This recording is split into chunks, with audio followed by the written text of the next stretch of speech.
सो Insta के 30 days challenges देख के ई कॉमर्स स्टार्ट करना चाहते हो, जहाँ लोग आपको फैंसी चैलेंजेस दिखा रहे होते हैं 30 डेज में BMW 1 करोड़ इन 30 डेज। बहुत टेम्पटिंग होता है ना, उसे देख के मन करता है कि चलो ठीक है हम भी स्टार्ट करते हैं और क्विकली अर्न करते हैं। तो चलो इस वीडियो में मैं आपको बताती हूँ 5 ऐसी चीज़ें जो ई कॉमर्स स्टार्ट करने से पहले आपको जान लेनी चाहिए।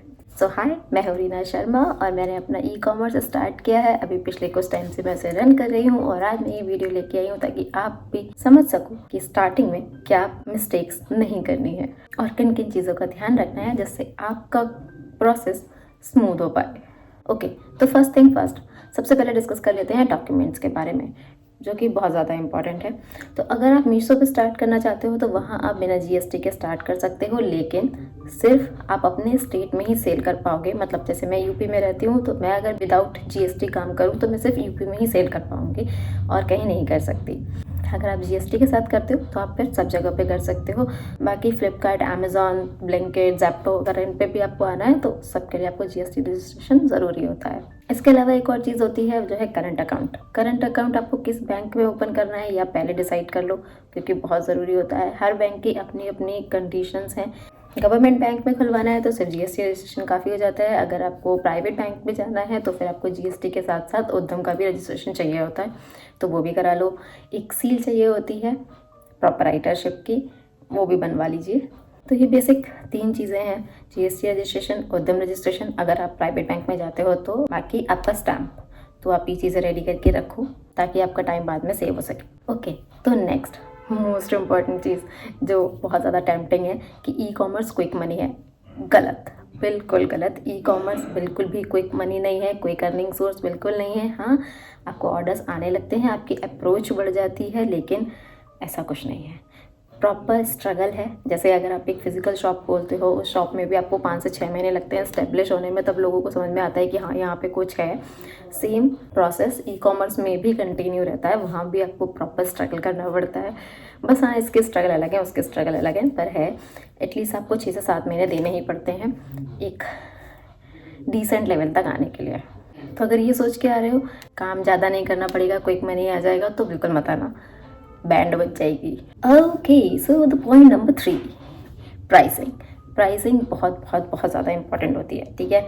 आपने देखा होगा मीशो पे ना कुछ सेलर्स आपको 70 रुपीज़ में, 80 रुपीज़ में, 90 रुपीज़ में प्रोडक्ट सेल कर रहे हैं, और फिर जब आप प्रोडक्ट सर्च करने जाते हो तो आपको भी 20-25 रुपये में प्रोडक्ट मिल जाता है, और फिर आप सोचते हो अरे यार ये तो सही प्रोसेस है भाई, 20 रुपये का प्रोडक्ट लेंगे, 90 रुपये का बेच देंगे, 70 रुपये का फ़ायदा हो जाएगा। नहीं, बिल्कुल नहीं होगा, क्योंकि नॉर्मली 40 to 50 रुपीज़ तो आपका मीशो ही डिलीवरी चार्जेस ले लेता है। बाकी प्लेटफॉर्म फी अलग होती है, अलग से और भी ज़्यादा चार्जेस लगते हैं। तो ऐसा बिल्कुल मत सोचना कि 10 रुपये की चीज़ ला के 70 रुपये में बेच लोगे। जो सेलर्स ऐसा कर रहे हैं वो एक्चुअली सेलर नहीं है, वो मैन्युफैक्चरर हैं, जिनको 1 रुपये 2 रुपये में चीज़ पड़ती है तो वो बेच लेते हैं, और जो उनको देख के सेलर ऐसा कर रहे हैं वो बेचारे 4-5 महीने तक के हैं। तो 4-5 महीने में उनको समझ में आ जाता है कि भाई हम लॉस में जा रहे हैं, तो फिर वो बंद कर देते हैं। तो अगर लॉन्ग टर्म गेम प्लान है तो प्लीज़ स्टार्ट करने से पहले प्राइसिंग की स्ट्रैटेजी को ठीक से समझ लेना, उस हिसाब से प्रोडक्ट डिसाइड करना। क्योंकि आपका एक प्रोडक्ट अगर आपने 70 में भी बेचा है, जिसमें आपको 10 रुपये का भी प्रॉफिट हो रहा है, उसके बाद भी अगर उसका एक सिंगल पीस भी रिटर्न आया तो एटलीस्ट आपको 160 to 180 रुपीज़ पे करने पड़ते हैं, ठीक है ना। Let's move on to the point number 4। So 4 thing, तो अगर आप ये सोच के बैठे हुए हो कि आप एक प्रोडक्ट लेके आओगे, उसी को फ्लिपकार्ट, मीशो, अमेजोन सब पे सेल कर दोगे, तो नहीं।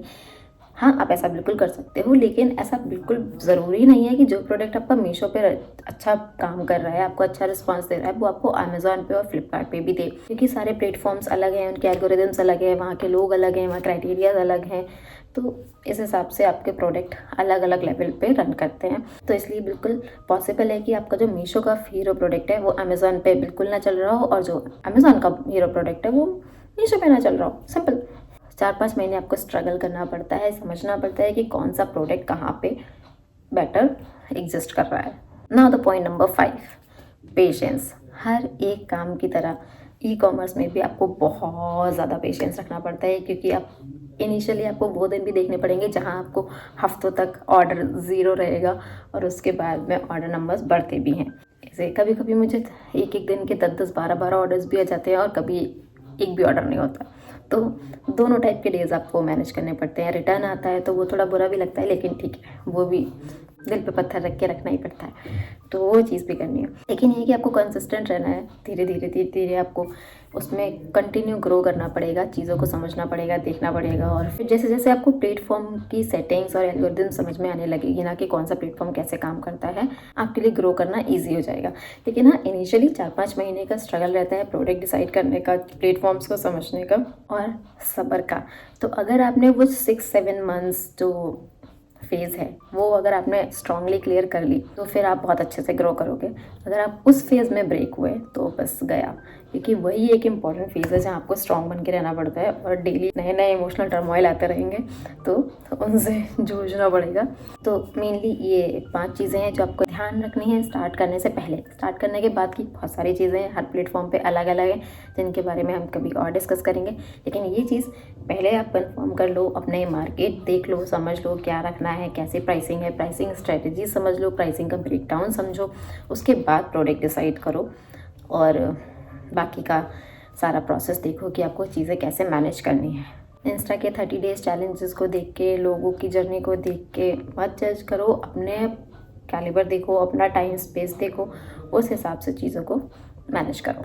तो अगर आप भी अपना ई-कॉमर्स बिजनेस स्टार्ट करने में स्ट्रगल कर रहे हो तो कमेंट सेक्शन में लिख दो, मेरे से जितनी हेल्प हो पाएगी मैं उतनी हेल्प आपको कर दूंगी। और अगर आपको ये वीडियो हेल्पफुल लगी हो तो please like, share and subscribe to my channel, और ई-कॉमर्स की जर्नी आपको ऐसे ही कंटिन्यू देखने को मिलती रहे। चलो बाय बाय।